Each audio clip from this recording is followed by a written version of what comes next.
Have you ever caught yourself thinking, why can't I break this bad habit?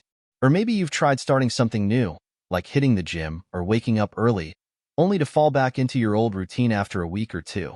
Don't worry, you're not alone. And here's the good news. It's not because you're lazy or lack willpower. In fact, the secret to lasting change isn't about massive effort or dramatic transformations. It's about the small, seemingly insignificant habits we repeat every single day. Tiny choices that, over time, compound into extraordinary results. In this audiobook, inspired by James Clear's Atomic Habits, we'll uncover how you can reprogram your habits to work for you instead of against you. You'll learn how tiny changes, just 1% improvements, can lead to remarkable success in every area of your life, from your health and finances to your relationships and career. But here's the real hook. Habits don't just change what you do, they change who you are. Imagine becoming the type of person who naturally wakes up early, exercises regularly, or tackles challenges with ease. Sounds incredible, right? Well, it's entirely possible, and it all starts here. So, if you're ready to unlock the power of small changes, subscribe to the channel and stick with me. By the end of this audiobook, you'll have the tools to create habits that last a lifetime and the confidence to transform your identity, one small action at a time. Let's get started on this journey together. Welcome to the ultimate guide to building better habits. Welcome to Atomic Habits for Life. Part 1. Why habits matter. Let me tell you a story that might just change how you view success forever.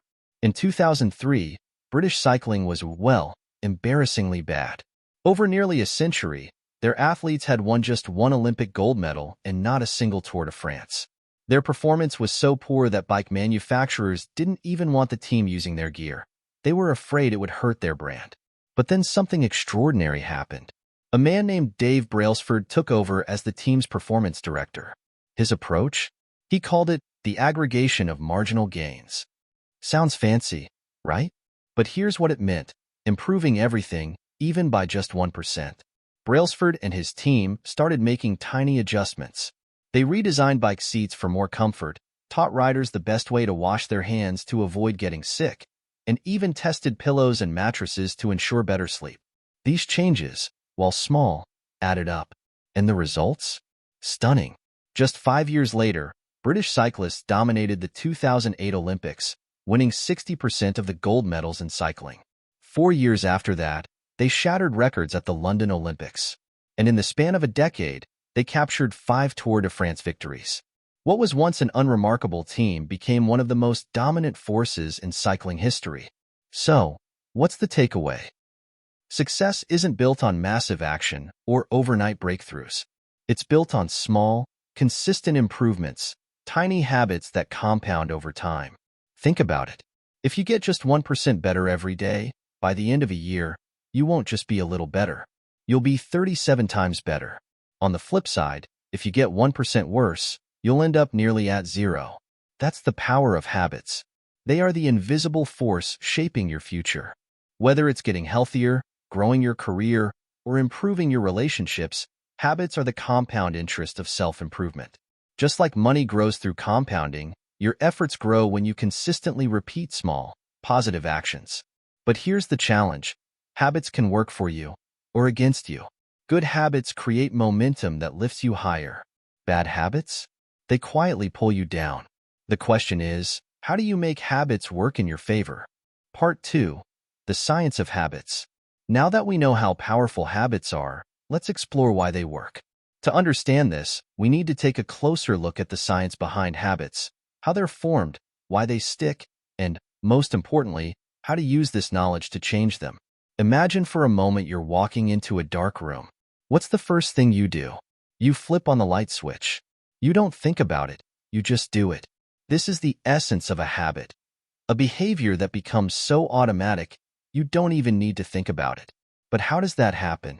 Habits are formed through a process called the habit loop, a cycle that happens in 4 simple steps: cue, craving, response, and reward.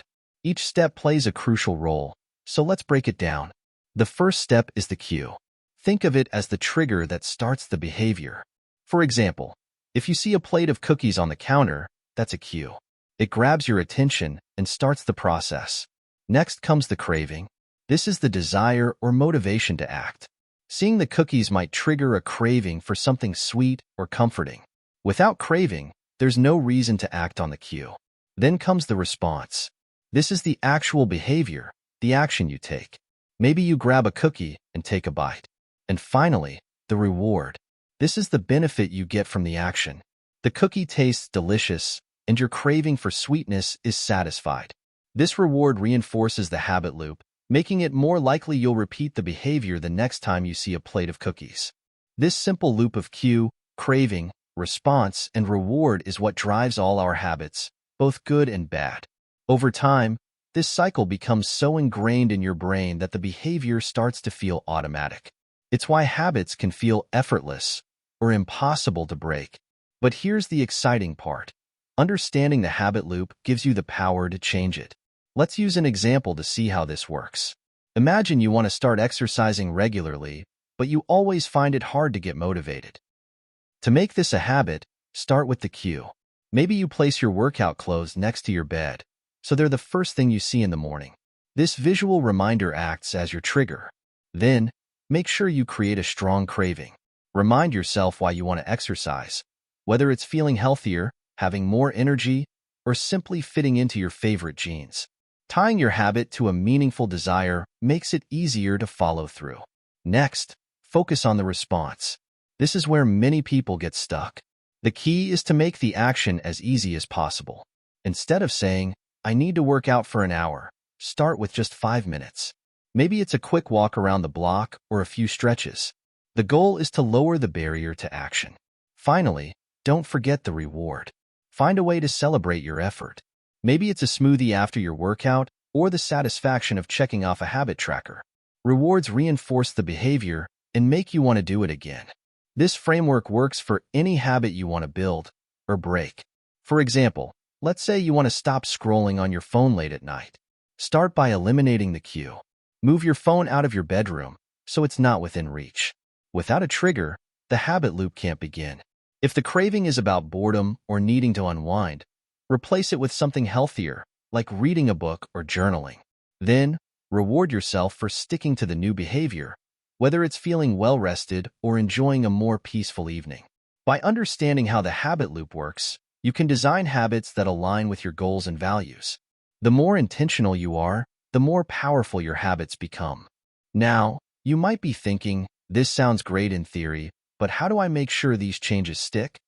That's where the 4 laws of behavior change come in, a powerful set of principles that will help you build good habits and break bad ones. Part 3. The 4 laws of behavior change. Now that we understand the science of habits, let's talk about how to actually change them.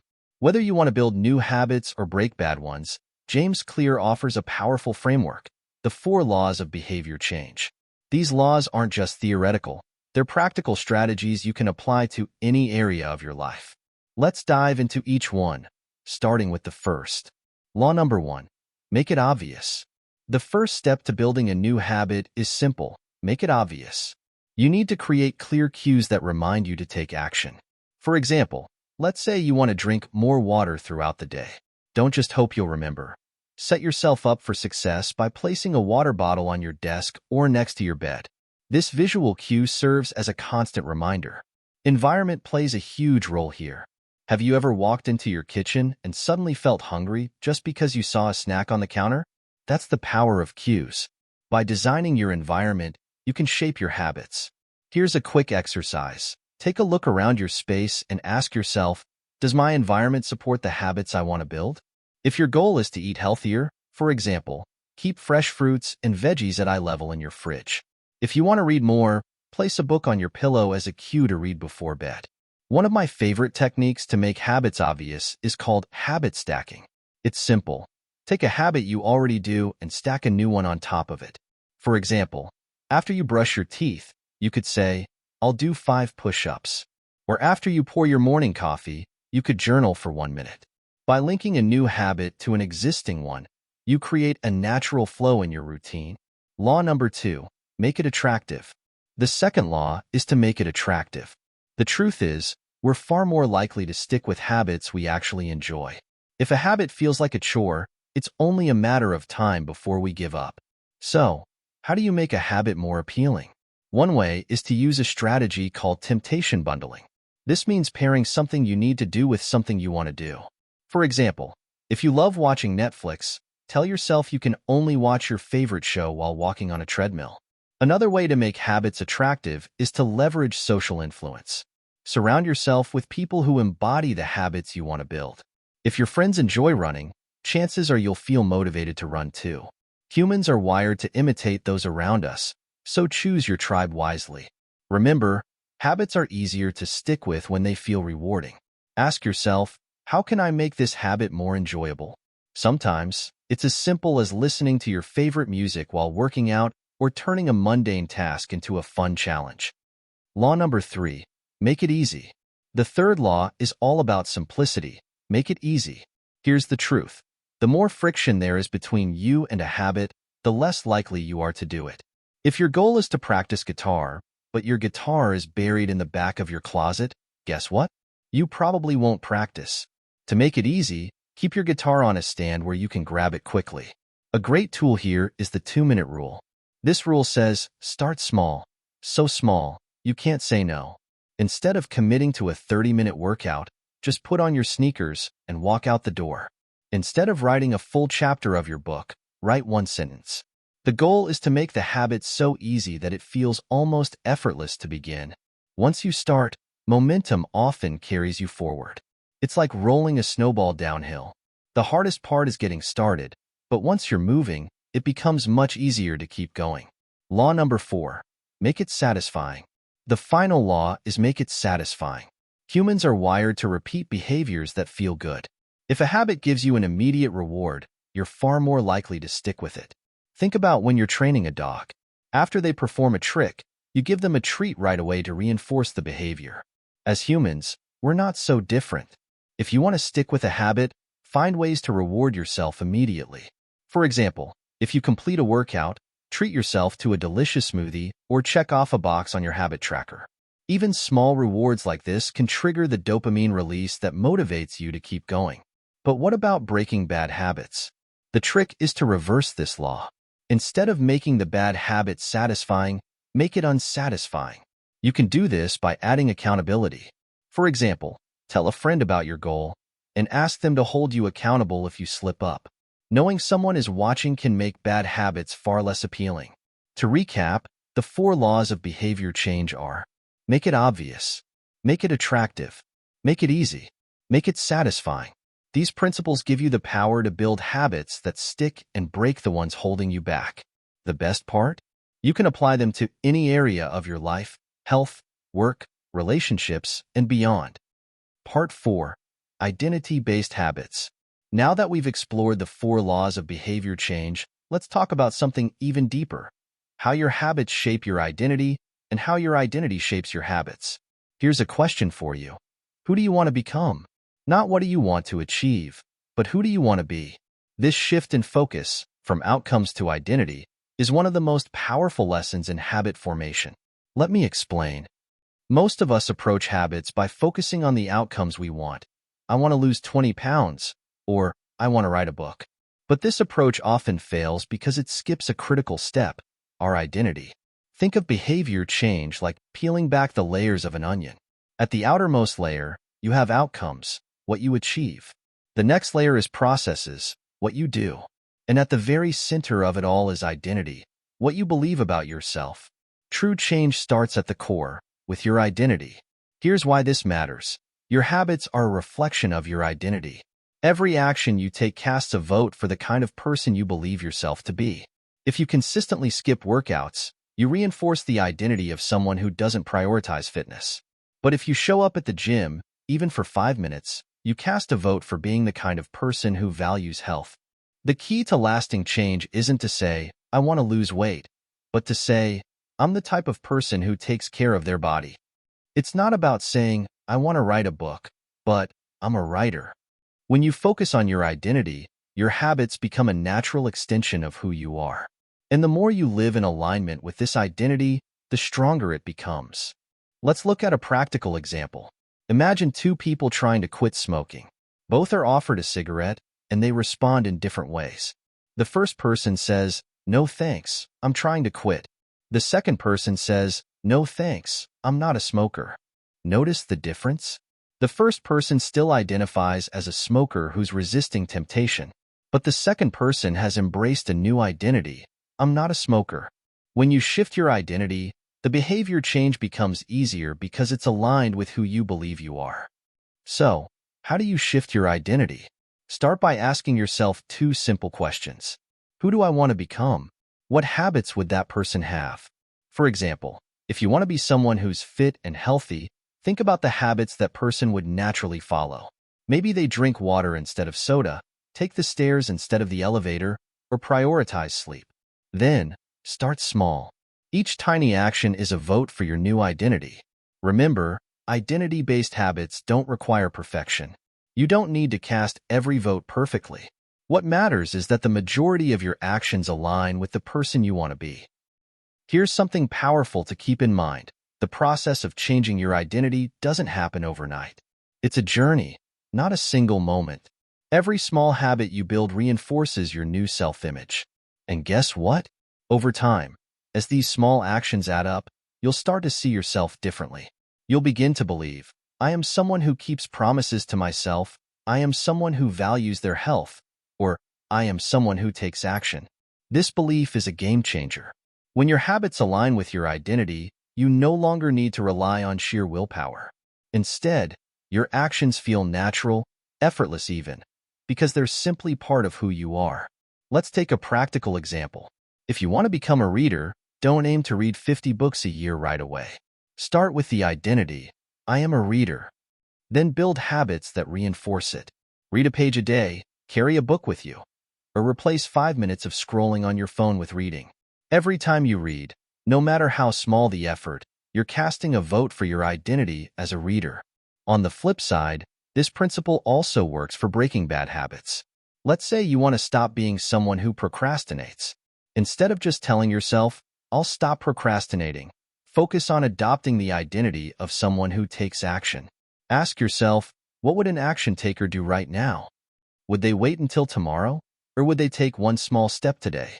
Maybe they'd send that email, write the first sentence of that report, or clean one corner of the messy room. By acting in line with the identity you want, you begin to shift how you see yourself. So, here's the big takeaway. You don't change your habits to achieve a goal. You change your habits to become the type of person who achieves those goals naturally. Instead of saying, "I want to run a marathon," focus on becoming a runner. Instead of saying, "I want to save money," focus on becoming someone who's financially responsible. The goal is the result, but the identity is the foundation. And it's your daily habits that bridge the gap between who you are now and who you want to become. Part 5. Long-term success. Let's take a moment to talk about something that trips up so many of us when we're working toward change: the plateau of latent potential. Imagine you have an ice cube sitting on a table in a room that's 25 degrees Fahrenheit. The air is cold and nothing's happening. Slowly, the room warms to 26 degrees, then 27, 28, and still, the ice cube doesn't budge. It's only when the temperature reaches 32 degrees that the ice begins to melt. Now, here's the key. The work you did to raise the temperature from 25 to 31 degrees wasn't wasted. It was building momentum, preparing for that moment of breakthrough. This is exactly what happens with habits. Progress often feels invisible at first because the results take time to manifest. It's easy to get discouraged when you don't see immediate changes, but real growth happens under the surface, much like the roots of a tree growing deep before it breaks through the ground. That's why it's so important to focus on systems, not just goals. Goals are about the results you want to achieve, but systems are about the processes that get you there. For example, if your goal is to lose 20 pounds, you might hit that number, but what happens next? Without a system in place, you might fall back into old habits and regain the weight. But if you focus on building a system of daily activity and healthy eating, you create a lifestyle that supports your health long after the goal is achieved. The same applies to any area of life. If your goal is to save a certain amount of money, the real question is, do you have a system of budgeting and saving that ensures you're building wealth over the long term? Goals set the direction, but systems are what keep you moving forward. Here's the beauty of focusing on systems. They free you from the cycle of setting goals, reaching them, and then starting over. With the right systems, progress becomes sustainable. You don't just reach a goal, you build a life around habits that support your success. Remember, the work you put in today might not show results immediately, but it's never wasted. Your small, consistent actions are raising the temperature 1 degree at a time. Trust the process, stay patient, and know that breakthroughs are on their way. In the end, the true reward isn't just achieving a goal. It's becoming the kind of person who lives in alignment with the life you want to create. Someone who builds healthy habits, stays consistent, and trusts in the power of small changes. Thank you for listening to this audiobook. If you found this audiobook helpful, please don't forget to hit that subscribe button for more audiobooks and inspiring content. Share this with someone who's ready to transform their habits and unlock their potential. And remember, small changes lead to big results. Start small, stay consistent, and let the power of habits guide you to the life you've always dreamed of. Until next time, keep growing, keep evolving, and keep becoming the best version of yourself. I'll see you in the next audiobook.